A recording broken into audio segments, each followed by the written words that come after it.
I just want to detail. commend you for always being bold, and I was even going to say the word brave about your blackness, because I don't feel like a lot of people feel like they can be. Existing in a position that you're not supposed to be in is a revolution in itself. Whereas if you go in there thinking, I'm great, I'm gonna go and give it my best shot, and me being black in this workplace is a strength. My experiences are unique and stuff like that. Dancing for the white man, I often feel like I've participated in such, had to make myself feel like, let me not show my blackness too much. And you get to a stage in life when you realize that's stupid. I hear what you're saying, but I think you gotta apply wisdom though, man. You gotta Give me an apply example. wisdom, man. Like if you go into the Apply wisdom not to show your blackness. No, but if you go into the workplace and you start speaking slang, they're gonna. Okay. In all Appreciate that. seriousness, like, it's people like you that encourage me to like think about such things, 'cause especially in the workplace. But when we dive into that, yeah, there's a lot to unpack there.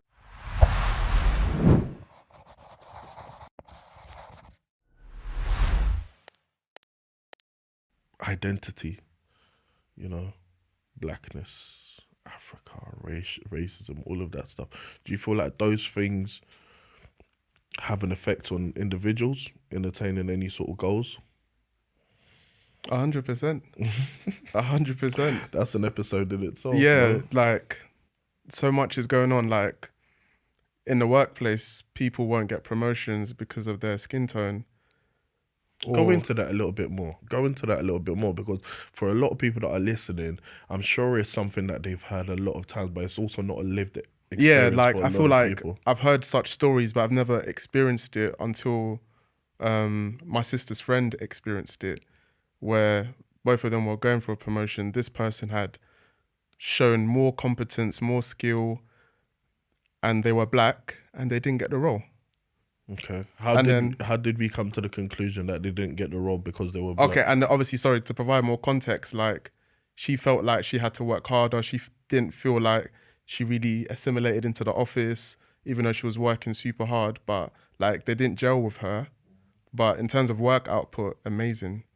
It is sad, and it is so sad, and because a lot of the times we forget that a lot of these big companies and corporations, when they talk about inclusion and diversity, is basically taking a person of color and placing them in a toxic environment and telling them to survive. And it's like, how? Because you've got to navigate that and then your work as well. And I think we do try.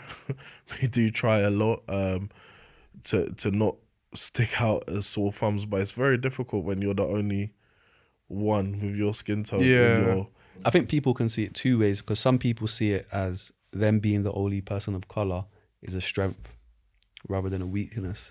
So I think, again, it all depends. But I don't think enough people think that way. No, but I certainly think do. I get his point. I certainly do, though, because I've always maintained like existing in a position that you're not supposed to be in is a revolution in itself. And kudos to you for understanding that you're being a revolutionary, And I think it's important that we make sure that these people feel like, do you know what? You don't have to feel uncomfortable anymore. It's done now. Like, it's not time for us to feel uncomfortable anymore. Be comfortable where you are. Try. And this is not to be dismissive, to act like they're not trying and people aren't trying to be comfortable. It's very, very difficult when every single time there's the microaggressive behavior from colleagues. Oh, can I touch your hair? Oh, what's that funny smell? Are you cooking? Did you warm something? Just little things like that, almost making it seem like you're beneath, when in actuality, your competence levels are at the same level, if not higher than theirs. And I think for me, again, it all goes down to your belief system, because I've been in a position where I go into a workplace and then I'm fulfilling, like, you get those self-fulfilling prophecies, right? Oh, this place is racist. They're discriminating against me. If you go into the workplace with that mindset, you're gonna find things. You're gonna spot those things. Whereas if you go in there thinking, I'm great, I'm gonna go and give it my best shot, and me being black in this workplace is a strength. My experiences are unique and stuff like that. it's going to be a completely different experience. So again, it all goes down to how you speak to yourself, because I'm speaking because I've gone into workplaces thinking, oh, it's racist, or like when you go into there with that mindset, you're not helping yourself, I would say. But I understand why people do. It's so tough. It's so tough because I get the point that you're making, and I agree with it to a degree. Because, yeah, 100%. Convince yourself, delude yourself in most cases if you have to, that the reality of what you're seeing and what you're feeling every single day is an actual reality, because you want to make sure you're not affected by what exists institutionally. I get that, but we can't also ignore the fact that it does happen. You know, I think James Baldwin was I was watching one of his interviews, and he was on this show. This was about 50 years ago. I hope it's about 50 years ago now that I said it, but he was on this show, and a Caucasian person stood up and asked a question. It was one of those shows, like, asked him a question after his talk. And he asked him, like, why are you so focused on racism? Like, it's almost like you've got a chip on your shoulder. Racism doesn't exist in this country. And he turned around and he said, I'm sorry. I'm sorry that I think racism exists, but every time I walk out to go to a hospital, I can't be treated by my Caucasian white people. I have to go to a black hospital. I'm sorry. I'm sorry that I think racism exists, but every time my child wants to go to school, they're met with, you're not allowed to come in there, you have to go to a black school. I'm sorry that when I want to get a mortgage, the banks reject my application based on just seeing my name. Before I get a mortgage, I have to go to a bank. You can't ignore, the point being, you can't ignore these things that exist right in front of our eyes. I agree with you that you can mitigate the effects that it has on you. And if delusion works, if telling yourself that it doesn't exist, or do you know what, it does exist, but I won't let it affect me because I am strength in myself. I understand that, and it's important but it's very, very important not to dismiss those things, because a lot of the times people tend to, even away from it, people talk about, you know, crabs being in a barrel in terms of that mentality when you have multiple black people in the same sort of job, and it's almost like you're trying to get me done, and when it shouldn't really be like that. But essentially, when people are put in a position where survival is what matters, morality tends to go out of the window. When you're worried about your next lunch, your next dinner, morality tends to go out the window. It's not right, don't get me wrong, but I prefer not to judge those two first. I prefer to understand and listen to them first, understand why they feel like that's the only thing that they can do. Yeah, it's very interesting when I feel very passionate about sort of the black identity and the black story and experience anyway, but I'm sure we'll get into that in a lot more I just want to detail. commend you for always being bold, and I was even going to say the word brave about your blackness, because I don't feel like a lot of people feel like they can be. And it's quite a strong phrase, dancing for the white man. I often feel like I've participated in such, had to make myself feel like, let me not show my blackness too much. And you get to a stage in life when you realize that's stupid. Be organically yourself. And I think for a lot of people it might take some time to get there.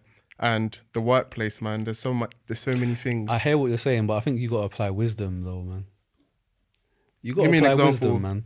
Like, if you go into the apply wisdom not to show your blackness. No, but if you go into the workplace and you start speaking slang, they're going to... Okay.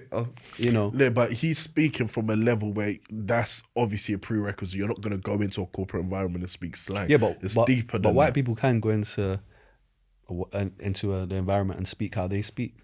But we have to...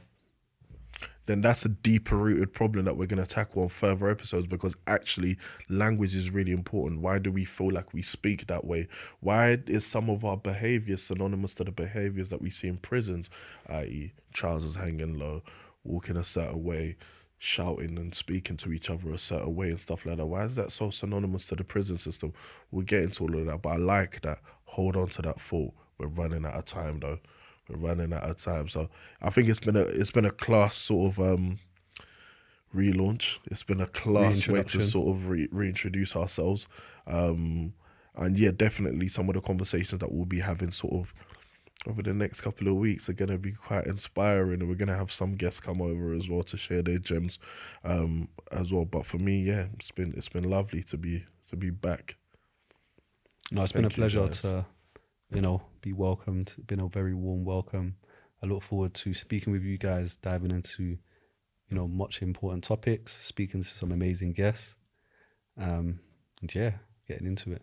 There's going to be some great conversations. I'm looking forward to it. And yeah, we're going to be dropping a lot of gems, and it's good to be back.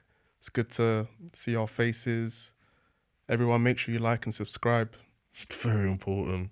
Very important. And thanks for commending me, by the way. Sorry, just before we No, because thanks for commending me. I appreciate in all that. seriousness, it's people like you that encourage me to think about such things, because especially in the workplace. But when we dive into that, yeah, there's a lot to unpack there. Thank you. Appreciate it. Thank you, and good night. Goodbye. Good night from Pioneer Space. It's been fantastic being back. See you later.